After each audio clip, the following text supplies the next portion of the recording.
पिछले कुछ दिनों की लगातार गिरावट के बाद 19 मई को शेयर बाजार हल्की बढ़त लेकर बंद होने में कामयाब रहे। ऐसे में आइए जानते हैं कि डीलिंग रूम्स में डीलर्स ने किन दो स्टॉक्स में कमाई के लिए दांव चला है। हिंडनबर्ग मामले में एक्सपर्ट कमेटी के बयान के बाद अडानी ग्रुप के शेयरों में तेजी देखने को मिली। सुप्रीम कोर्ट की कमेटी ने कहा कि अब तक की जांच में कोई नतीजा नहीं निकला। कुछ लोगों ने हिंडनबर्ग की रिपोर्ट से पहले अडानी ग्रुप में शॉर्ट पोजीशन बनाई थी। वहीं खराब नतीजों से ग्लैंड फार्मा में जोरदार गिरावट नजर आई। शेयर में 20% का लोअर सर्किट लगा। चौथी तिमाही में कंपनी का मुनाफा 72.5% गिर गया, जबकि आय में भी 28.8% की गिरावट देखने को मिली। वहीं 19 मई को डीलिंग रूम्स में किन दो स्टॉक्स में सबसे ज्यादा एक्शन देखने को मिला, आइए आपको बताते हैं। टेक महिंद्रा। इस आईटी स्टॉक में डीलर्स ने खरीदारी करने की राय दी है। डीलर्स ने टेक महिंद्रा के शेयरों में BTST यानी आज खरीदने और कल बेचने की रणनीति अपनाने की सलाह दी है। तो अगर आज आपने इस स्टॉक को खरीद लिया है तो अगले कारोबारी सत्र में इसे बेचकर अपना मुनाफा कमा सकते हैं। डीलर्स का कहना है कि डॉलर के मुकाबले रुपया 83 के स्तर तक लुढ़क गया, लिहाजा रुपए में आई कमजोरी से आईटी कंपनियों को फायदा होता हुआ दिखाई देगा। डीलर्स के मुताबिक ये आईटी शेयर 15 से 25 रुपए तक चढ़ सकता है।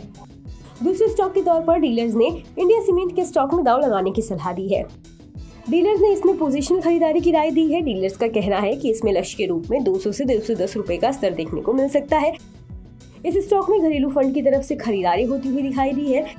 शेयर में शॉर्ट कवरिंग नजर आई। इसका ओपन इंटरेस्ट 8% घटा है। बता दें कि CNBC आवाज पर हर दिन एक खास शो कमाई का अड्डा में एक खास सेगमेंट डीलिंग रूम चेक पेश किया जाता है, जिसमें यतिन मोहता सूत्रों के द्वारा ब्रोकरेज हाउस के डीलिंग रूम से ये जानकारी हासिल करते हैं कि आज किन दो स्टॉक्स में ब्रोकरेज ने अपने क्लाइंट्स को सबसे ज्यादा ट्रेड लेने की सलाह दी। डीलर्स ने आज कौन से शेयर खरीदे और बेचे हैं और आज के टॉप ट्रेडिंग आइडियाज क्या है। इसके साथ ही किस वजह से डीलिंग रूम में इन स्टॉक्स पर दांव लगा है या किस स्टॉक में आने वाले दिनों में कितने रुपए तक और तेजी नजर आ सकती है।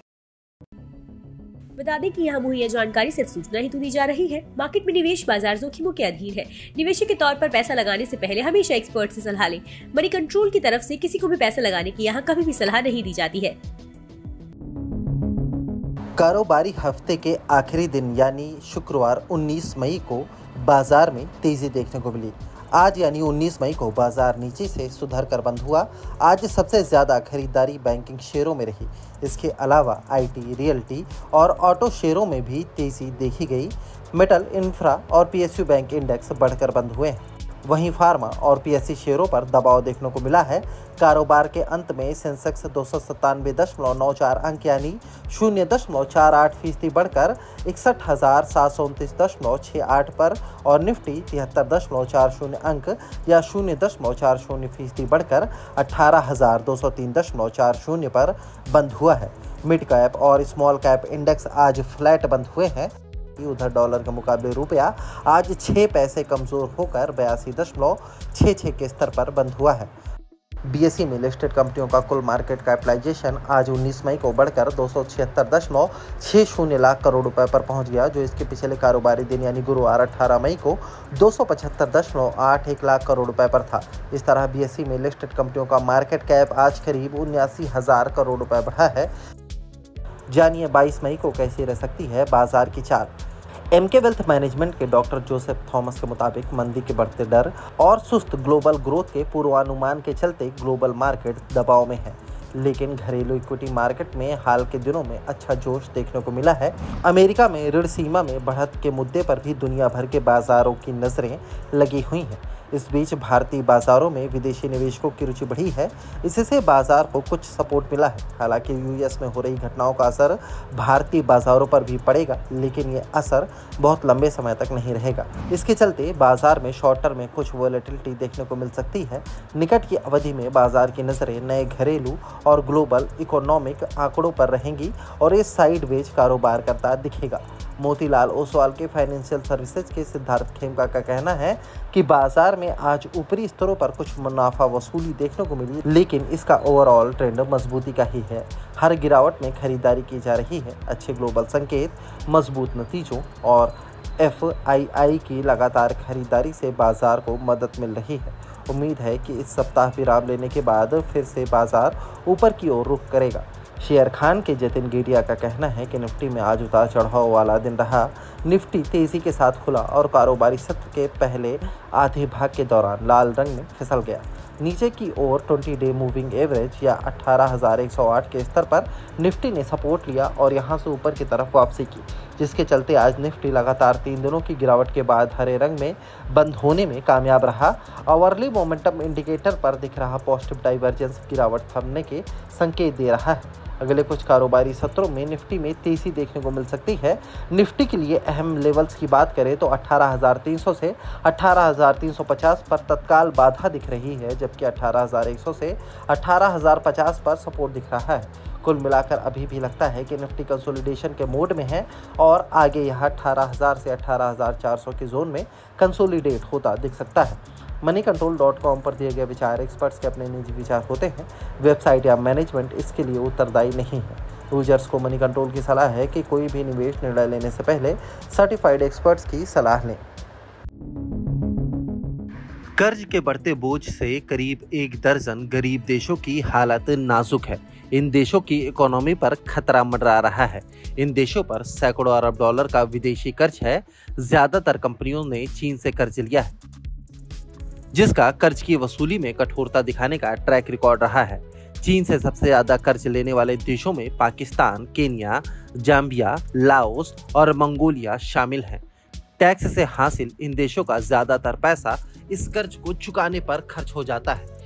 इस वजह से ये देश स्कूल खोलने, लोगों को बिजली उपलब्ध कराने और गरीब लोगों को भोजन भी उपलब्ध नहीं करा पा रहे हैं। कर्ज की शर्तें बताने को तैयार नहीं चीन को कर्ज चुकाने या उसके इंटरेस्ट के पेमेंट पर इन देशों के विदेशी मुद्रा भंडार का भी एक बड़ा हिस्सा खर्च हो रहा है। इस वजह से इन देशों का विदेशी मुद्रा भंडार सिर्फ कुछ महीनों के आयात का खर्च चुकाने के लिए ही पर्याप्त रह गया है। उधर चीन कर्ज की वसूली में इन देशों को किसी तरह की राहत नहीं देना चाहता है। वह यह भी नहीं बताना चाहता है कि उसने इन देशों को कितना कर्ज दिया है और किन शर्तों पर दिया है। इस वजह से दूसरे देश चाहकर भी कर्ज लेने वाले देशों की मदद नहीं कर पा रहे हैं। न्यूज एजेंसी एपी की रिसर्च से पता चला है कि चीन से कर्ज लेने वाले देशों को पैसे एक सीक्रेट एस्क्रो अकाउंट में रखना जरूरी है। इन देशों के विदेशी कर्ज में चीन की हिस्सेदारी 50% तक है। इनमें से ज्यादातर देश टैक्स से हासिल अपने कुल रेवेन्यू का 33% से ज्यादा हिस्सा विदेशी कर्ज चुकाने के लिए कर रहे हैं। इनमें से 2 देश जाम्बिया और श्रीलंका कर्ज पर डिफॉल्ट कर चुके हैं। वे कर्ज का इंटरेस्ट चुकाने की स्थिति में भी नहीं है। इन देशों ने बंदरगाह बनाने, माइंस से मिनरल्स निकालने और बिजली प्लांट लगाने के लिए कर्ज लिए थे। पाकिस्तान में टेक्सटाइल्स इंडस्ट्री में काम करने वाले लाखों लोगों की नौकरी चली गई है। इसकी वजह यह है कि कर्ज के बोझ से दबा पाकिस्तान उद्योगों को बिजली भी उपलब्ध नहीं करा पा रहा है। इसके चलते मशीनें ठप पड़ चुकी हैं। पाकिस्तान का विदेशी मुद्रा भंडार करीब खाली हो चुका है। वहां इन्फ्लेशन आसमान में पहुंच गई है। इससे गरीब लोगों का जीना मुहाल हो गया है। रोजमर्रा की चीजें खरीदने में भी लोगों को दिक्कतें आ रही हैं। केन्या ने हजारों सरकारी एम्प्लॉयज की सैलरी का पैसा रोक लिया है। इसकी वजह यह है कि केन्या की सरकार के पास विदेशी कर्ज चुकाने के लिए ही पैसा नहीं है। पिछले महीने सरकार के आर्थिक सलाहकार ने एक ट्वीट किया जिसमें कहा गया था सैलरी या विदेशी कर्ज पर डिफॉल्ट दोनों में से किसी एक का चुनाव करना होगा। श्रीलंका विदेशी कर्ज के पेमेंट पर पिछले साल डिफॉल्ट कर चुका है। वहां अलग अलग इंडस्ट्री में काम करने वाले लाखों लोगों की नौकरी चली गई है। गर्मियों की छुट्टियों में अगर आप विदेश जाने का प्लान बना रहे हैं तो आपको TCS यानी कि टैक्स कलेक्टेड एट सोर्स के नियमों में बदलाव के बारे में जान लेना चाहिए। इसकी वजह यह है कि सरकार ने TCS के नियम में बदलाव किया है और इस बदलाव की वजह से अब विदेश जाने पर आने वाला खर्च जो है वह बढ़ जाएगा। और यह कैसे बढ़ेगा, सरकार ने TCS के नियम में क्या बदलाव किया है, इसका असर आप पर कितना पड़ेगा, आइए यह जानने की कोशिश करते हैं। मैं हूं मनी कंट्रोल से राकेश रंजन। सरकार ने TCS के नियमों में बदलाव का ऐलान तो यूनियन बजट 2023 में ही कर दिया था और इसमें कहा गया था कि विदेश में होने वाले खर्च, विदेश में अगर कोई भारतीय जो भी खर्च करेगा तो उस पर जो पहले 5% का TCS लगता था, अब जो है कि वह 20% का TCS लगेगा। लेकिन इस बात को लेकर कंफ्यूजन था कि खर्च का जो माध्यम है उसमें इंटरनेशनल क्रेडिट कार्ड शामिल होंगे या नहीं। लेकिन अब यह स्पष्ट हो गया है, सरकार ने यह साफ कर दिया है कि इंटरनेशनल कार्ड से होने वाले ट्रांजैक्शन वो भी TCS के नए नियम यानी नए रेट्स के दायरे में लाया गया है। यानी कि आप विदेश के लिए टूर पैकेज खरीदने या विदेश में खरीदारी करने या विदेश में किसी एसेट में निवेश करने के लिए अगर आप अपने क्रेडिट कार्ड से ट्रांजैक्शन करते हैं तो उस पर अब आपको 20% का TCS चुकाना होगा। इसके लिए सरकार ने फेमा में बदलाव किया है, फॉरेन एक्सचेंज मैनेजमेंट एक्ट जो है उसमें बदलाव किया है, और इस बदलाव के बाद अब LRS यानी कि लिबरलाइज्ड रेमिटेंस स्कीम के दायरे में क्रेडिट कार्ड को भी ला दिया गया है। और LRS के तहत एक भारतीय को एक फाइनेंशियल ईयर में मैक्सिमम 2.5 लाख डॉलर विदेश में खर्च करने, विदेश भेजने की इजाजत है। तो अब सरकार ने जो नया नोटिफिकेशन जारी किया है उसका क्या असर पड़ेगा यह जानने की कोशिश करते हैं। अगर आप गर्मियों की छुट्टियों में विदेश जाने के लिए टूर पैकेज खरीदते हैं तो उस टूर पैकेज पर होने वाले खर्च पर आपको 20% TCS चुकाना होगा। आप जिस ट्रैवल एजेंसी से यह पैकेज खरीदेंगे वह कुल जो बिल होगा उसमें 20% TCS ऐड करने के बाद फाइनल बिल वह आपको भेज देगा। TCS का पैसा वह सरकार को चुकाएगा और उसके साथ आपका पैन नंबर लिंक होगा, और बाद में जब आपको ये बिल मिलेगा तो अपने पॉकेट से आपको यह पैसा जो है ट्रैवल एजेंसी को चुकाना होगा। तो इसमें यह है कि अगर आपने अगर 4 लोगों का आपका परिवार है और प्रति व्यक्ति 1 लाख रुपए का टूर पैकेज आप खरीदते हैं तो 1 लाख रुपए पर 20% यानी कि 20,000 रुपये जो है वह TCS में चला जाएगा। और TCS में ये 20,000 रुपये प्रति व्यक्ति जाने की वजह से अगर 4 लोगों के परिवार का कुल TCS पर होने वाले खर्च को जोड़ा जाए तो यह 80,000 रुपये आता है। यह 80,000 रुपये जो है वह TCS के रूप में निकल जाएगा, और जब आप इनकम टैक्स रिटर्न फाइल करेंगे तो आप इस TCS को क्लेम कर सकते हैं। इस पर अगर आपका रिफंड बनता है तो उस रिफंड का दावा कर सकते हैं। लेकिन एक बात तय है कि इसमें वक्त लगेगा, यानी कि यह पैसा जो आपकी TCS के रूप में जो आपकी जेब से निकलेगा अगर रिफंड के रूप में या अगर आपको वापस भी मिलने वाला है तो इसके वापस मिलने के लिए आपको 9 महीने से लेकर 1 साल तक का इंतजार करना पड़ेगा। तो एक्सपर्ट्स का कहना है कि सरकार के इस नए नियम से मिडिल क्लास पर टैक्स का बोझ बढ़ जाएगा। मिडिल क्लास पहले से ही बेहाल है और उसमें इस तरह से एक नए तरह का बोझ डालना यह सरकार ने यह अच्छा कदम नहीं है। और कुछ एक्सपर्ट्स का यह भी कहना है कि अगर सरकार क्रेडिट कार्ड से विदेश में होने वाले खर्च को मॉनिटर करना चाहती थी तो उसे 20% TCS की बजाय 1% का TCS लगाना चाहिए था। उससे जो है कि वह किसी व्यक्ति के क्रेडिट कार्ड के जरिए विदेश में होने वाले खर्च को ट्रैक कर सकती थी। एक खास बात मैं आपको इसमें बता देना चाहता हूं कि यह जो नियम है वह 1 जुलाई 2023 से लागू होगा। यानी कि 1 जुलाई 2023 से और उसके बाद आप विदेश में अपने क्रेडिट कार्ड के जरिए जो भी एक्सपेंडिचर करेंगे उस पर आपको टीसीएस चुकाना होगा।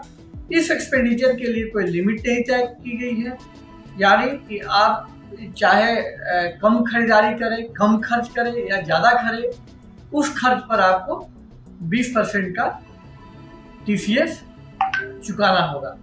तो यह जो नियम है इसको लेकर अभी बहुत चर्चा चल रही है। टैक्स एक्सपर्ट्स भी इसके कई पहलुओं के बारे में जानने की कोशिश कर रहे हैं, इसका क्या असर पड़ेगा, यह सरकार ने क्यों लगाया है और क्या आने वाले समय में सरकार इसमें थोड़ी राहत दे सकती है। इन तमाम मसलों पर अभी जो है कि चर्चा हो रही है, लेकिन इसकी उम्मीद कम है कि सरकार जो है कि टीसीएस की इस नियम में बदलाव करेगी। एक दूसरी बात मैं बता देना चाहता हूं कि कई लोग टीसीएस और टीडीएस को लेकर कंफ्यूज रहते हैं। उन्हें टीसीएस और टीडीएस में क्या अंतर है यह ठीक से पता नहीं होता।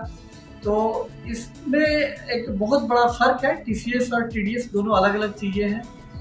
टीडीएस जो है वह इनकम पे लगता है, वो चाहे सैलरी के रूप में हो रही इनकम हो या आपको इंटरेस्ट के रूप में मिलने वाली इनकम हो। तो इस तरह से जो आपको इनकम होते हैं, यानी कि जो पैसा आपको मिल रहा होता है उस पर टीडीएस लगता है, जिसका मतलब है टैक्स डिडक्टेड एट सोर्स। और टीसीएस यानी कि टैक्स कलेक्टेड एट सोर्स जो है वह आप जो पैसा खर्च करते हैं उस पर टीसीएस लगता है।